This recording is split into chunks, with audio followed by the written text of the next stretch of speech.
Soykırımcı İsrail'in keskin nişancı ekibinde yer alan ABD'li asker Gazze'deki vahşeti itiraf etti. Katil asker Filistinli bir aileyi nasıl katlettiklerini kan donduran ifadelerle anlattı. Soykırımcı İsrail ordusunda görev alan Amerika Birleşik Devletleri vatandaşı keskin nişancı, Filistinli sivilleri zevk için öldürdüklerini kan donduran ifadelerle anlattı.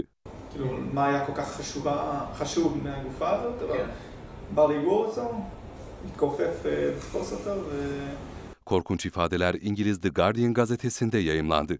Gazetedeki habere konu olan iki kişi, ABD vatandaşı Daniel Raab ve Alman vatandaşı Daniel Gretz. ABD'nin Illinois eyaletinde büyüyen ve katil İsrail ordusunda keskin nişancı olarak görev yapmış olan Daniel Raab, Gazze'de Filistinli bir aileyi nasıl katlettiklerini anlattı.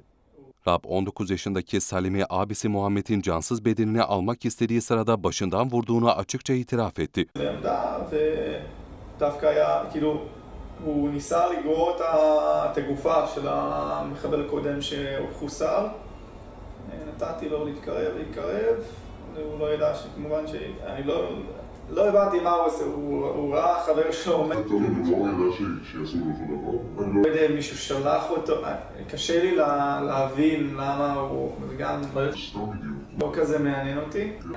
הוא בא לגרור, אולי היה עליו מודיעין, אולי הוא היה בכיר. מה היה כל כך חשוב מהגופה הזאת, אבל בא לגור אותו, התכופף לתפוס אותו ונתתי כדור אחד, פגעתי בו. Sivillerin güvende olduklarını sanmalarının bir yanılsama olduğunu belirten katil asker, bunun için keskin nişancılar olduğunu söyledi.